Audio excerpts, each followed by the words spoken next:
Hello నమస్తే welcome back to my channel your three talks. నేను బాగున్నాను, మీరు బాగున్నారా? అందరూ బాగుండాలని మనస్ఫూర్తిగా కోరుకుంటున్నాను. ఉదయం లేవగానే నేను చేసుకునే పనులు మీకు చూపించేస్తున్నాను, చూసేయండి. లాస్ట్ వరకు స్కిప్ చేయకుండా మా వీడియోని చూడండి. ఎవరికో కొంతమందికైనా యూజ్ అవుతుంది కదా అని చెప్పి ఈ వీడియో చేశాను. మా ఛానల్ని లైక్ చేయండి, సబ్స్క్రైబ్ చేసుకోండి. Your three talks. Morning first నేను లేవగానే ఈరోజు అసలు ఏమేం పనులు చేయాలి, ఏమేం పనులు చేయకూడదు అని ఫస్ట్ డిసైడ్ అయిపోతానండి. డిసైడ్ అయిపోయి బెడ్లో నుండి లేచేస్తాను. ఇంకా లేచిన తర్వాత ఫస్ట్ మా ఇంట్లో ఉన్న డోర్స్ కానీ విండోస్ అన్నీ ఓపెన్ చేసేస్తాను. మార్నింగ్ మన ఇంట్లోకి సన్లైట్ వస్తే చాలా మంచిది. సన్లైట్ రావడం వల్ల మన ఇంట్లో ఉన్న నెగిటివ్ ఎనర్జీ పోతుంది, పాజిటివ్ ఎనర్జీ వస్తుంది ఆ సూర్యకిరణాలు పడడం వలన అని అంటారు. నేను దాన్ని బిలీవ్ చేస్తాను. అందుకే ఫస్ట్ లేవగానే డోర్స్ అన్ని ఓపెన్ చేస్తాను. మళ్ళీ ఫ్రెష్ ఎయిర్ కూడా వస్తుంది కదా మార్నింగ్. అందుకు ఫస్ట్ గడపని వాటర్తో క్లీన్ చేసుకున్న తర్వాత గుమ్మం ముందర ఉన్న ప్లేస్ని కూడా మంచిగా ఊడ్చి వాటర్ పెట్టి మాప్ చేసేసుకొని గుమ్మంకి మంచిగా ముగ్గులు వేసి పసుపు కుంకుమ పెట్టి అలంకరించుకుంటాను. నేను ప్రతిరోజు గుమ్మంని కానీ ఇంటి ముందర ప్లేస్ కానీ ఖచ్చితంగా క్లీన్ చేసుకుంటాను. ఎందుకు అంటే గుమ్మం అంటే లక్ష్మీ స్వరూపం. అందుకే ప్రతిరోజు గుమ్మంని వాష్ చేసి పసుపు కుంకుమ పెట్టి ముగ్గులు వేసుకుంటాను. నిండుగా ఉంటుంది అప్పుడు గుమ్మం. అందుకే ఇది ప్రతిరోజు అందరూ ఫాలో అవ్వండి, అంతా మంచి జరుగుతుంది. ఫ్లవర్స్ ఉన్న వాళ్ళు ఫ్లవర్స్ కూడా పెట్టుకోండి. నా దగ్గర ఫ్లవర్స్ లేవు, అందుకే ఫ్లవర్స్ పెట్టట్లేదు. మళ్ళీ గుమ్మం ముందర నేను ఖచ్చితంగా శుక్రవారం శనివారం ఇలా పాదాలు వేస్తానండి. మిగతా రోజులు మామూలుగా ముగ్గు పెట్టేస్తాను, కానీ ఫ్రైడే సాటర్డే మాత్రం ఖచ్చితంగా వేస్తాను. ఇక్కడ ఓంది కూడా తీసుకున్నానండి, కానీ నా ఓంది చిన్నగా ఉండడం వలన అది సరిగ్గా రావట్లేదు. అది మాత్రం పెద్ద సైజ్ తీసుకుంటే బాగుండేది అని చాలాసార్లు అనుకున్నాను. పాదాలు మాత్రం పర్ఫెక్ట్ ఉన్నాయండి. అంతకంటే సైజ్ పెద్దగా అయితే చూడ్డానికి బాగా కనిపించదు. అవి మాత్రం నీట్గా ముద్దుగా భలే అనిపించాయి. పాదాలు మాత్రం నేను చాలామందికి అవి స్టీల్లో కనిపిస్తాయి, బయట ప్లాస్టిక్లో కనిపిస్తాయి. నేను ప్లాస్టిక్లో తీసుకున్నాను. అది ఒక్కొక్కటి వచ్చేసి 10 రూపీస్కి ఇచ్చేశారు. మళ్ళీ నేను ఇంకా బయట ఎప్పుడైనా దొరికితే చిన్నగా ఇట్లా ముగ్గుల డిజైన్స్ కానీ ఓం ఇలాంటివి తీసుకోవాలి అని అనుకుంటున్నాను. ఒకవేళ తీసుకుంటే మీకు కూడా చూపించేస్తాను. ముగ్గులో కూడా ఇలా పసుపు కుంకుమ పెట్టి ఫస్ట్ అలంకరించేసుకోవాలి. ఇంకా బయట పని అయిపోయింది. ఇంకా నెక్స్ట్ ఇంకా మనం లోపలికి వెళ్ళి ఈరోజు సాటర్డే ఖచ్చితంగా నేను పూజ చేసుకుంటాను. ఈరోజు నాకు ఫాస్టింగ్. ఫస్ట్ వెళ్ళి ఫ్రెష్ అప్ అయిపోతానండి. ఫ్రెష్ అప్ అయిపోయి నాకు దేవుడి రూమ్ కూడా సపరేట్గా ఉందన్నట్టు. అందుకే ఫస్ట్ ఈ క్లాత్ నేను దేవుడి రూమ్ కానీ పెట్టేసుకుంటాను. ఈ క్లాత్తోని దేవుడి రూమ్ అంతా క్లీన్ చేసుకున్న తర్వాత గుమ్మంని కూడా క్లీన్ చేసేసుకుంటాను. మనం బయట గుమ్మానికి పెట్టినట్టే ఈ గుమ్మానికి కూడా పసుపు కుంకుమ ముగ్గులు పెట్టి అలంకరించేసుకుంటాను. పువ్వులు ఉంటే పువ్వులు కూడా పెట్టేసుకోండి. ఇక్కడ కూడా నేను పాదాలు వేసేసుకుంటాను. ఈ 2 days మాత్రం నేను ఖచ్చితంగా దేవుడి పాదాలు వేసుకుంటానండి. మిగతా రోజులు మాత్రం వేయను.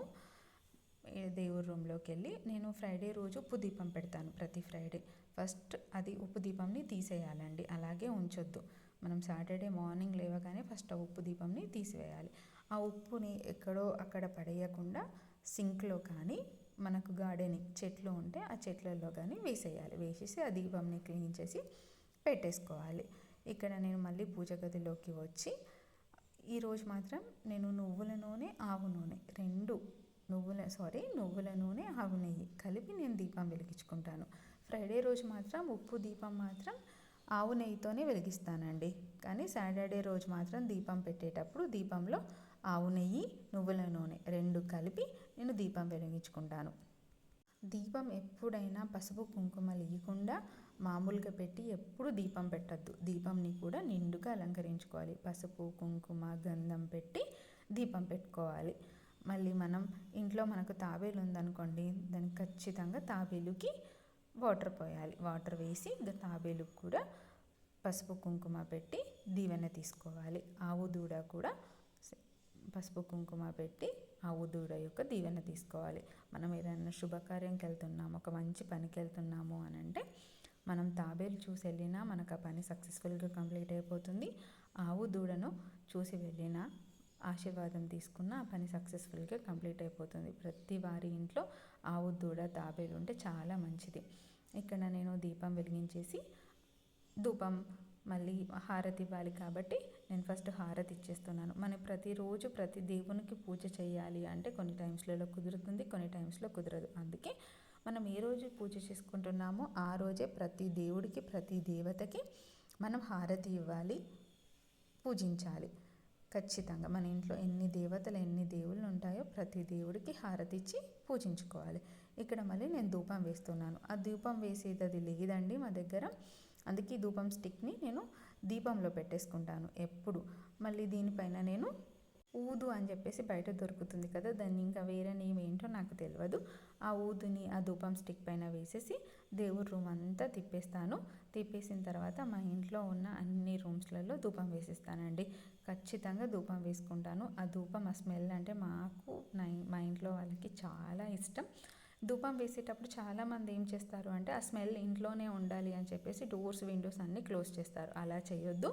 డోర్స్ విండోస్ అన్నీ ఓపెన్ పెట్టుకొని ధూపం వేయండి. అలా చేస్తే మన ఇంట్లో ఉన్న నెగిటివ్ ఎనర్జీ పోయి పాజిటివ్ ఎనర్జీ వచ్చేస్తుంది.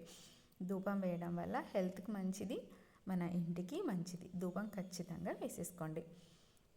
ధూపం వేసిన తర్వాత ఇంకా దేవుళ్ళని దేవతలని మొక్కేసి ఆశీర్వాదం తీసుకొని ఇంకా మళ్ళీ మన డైలీ రొటీన్ స్టార్ట్ అయిపోతుంది కదా. ఫాస్ట్గా కిచెన్లోకి వెళ్ళిపోయాను. కిచెన్లోకి వెళ్ళి సిలిండర్కి కూడా ముగ్గు వేసి పసుపు కుంకుమ పెట్టి నెక్స్ట్ ఇంకా నా డే రొటీన్ అనేది స్టార్ట్ అయిపోతుందండి. ఆల్మోస్ట్ అప్పటికి 7:30 7:30 ఆ టైం అయ్యిందండి. చాలా హడావిడి అయింది. అంత మార్నింగ్ లేచినా కూడా ఇంకా లేట్ అయిపోయిందా అని చెప్పేసి అనుకున్నాను. ఇంకా ఫాస్ట్గా వెళ్ళి నా వర్క్ స్టార్ట్ చేసేసాను. ఎలాగో 4 బర్నర్స్, అందుకే 4 బర్నర్స్ పైన 4 పెట్టేశానండి. మరి ఇంట్లో మాకు టీ తాగే అలవాటు ఉంది, అందుకే ఫస్ట్ టీ పెట్టేసుకున్నాను. టీ పెట్టుకుంటే కొంచెం రిలీఫ్గా కూడా అవుతుంది కదా మార్నింగ్ లేవడం వల్ల కూడా అని చెప్పేసి టీ పెట్టేసుకున్నాను. టీ పెట్టేసుకొని నేను ఆ రోజు వెజిటేబుల్ ఉప్మా టిఫిన్ చేసేసానండి. క్యారెట్, టమాటో, ఆనియన్ అన్ని రకాల వెజిటేబుల్స్ వేసి ఉప్మా చేసేస్తాను. టేస్ట్ మాత్రం చాలా బాగుంటుంది. ఇంకా టిఫిన్కి అది మళ్ళీ స్వీట్ పొటాటో చేశానండి. రెండు టిఫిన్కి. మా బాబుకి వచ్చేసి బాక్స్ ప్రిపేర్ చేయాలి, అందుకే మా బాబు కోసం వెజిటేబుల్ రైస్ చేసేసాను. ఆల్రెడీ రైస్ పెట్టేశాను. అవి చల్లారిపోయిన తర్వాత ఈ వెజిటేబుల్స్ కుక్ చేసేస్తున్నాను. ఈ కుక్ చేసిన వెజిటేబుల్స్లలో ఆ రైస్ మిక్స్ చేసేస్తానంటే సరిపోతుంది. వెజిటేబుల్ ఉప్మా కొంచెం స్పైసీనెస్ తక్కువగా ఉండి మా బాబుకి ప్రిపేర్ చేసేస్తున్నాను. ఇంకా అది రెడీ అయిపోయినట్టే. నెక్స్ట్ ఇంకా మా బాబుకి ఉప్మా ఇచ్చేసాను. ఇగో స్వీట్ పొటాటో కూడా ఆల్రెడీ ఉడికిపోయిందండి. దీన్ని ఇంకా పైన ఉన్న స్కిన్ తీసేసి ఇచ్చేస్తానంటే తను టిఫిన్ తినేసి స్కూల్కి వెళ్ళిపోతాడు. ఇలా ప్రతిరోజు నేను చేసుకునే పనులు. నా వీడియో మీకు నచ్చింది అనుకుంటున్నాను. మా ఛానల్ని లైక్ చేయండి, సబ్స్క్రైబ్ చేసుకోండి. Bye bye. We are 3 talks.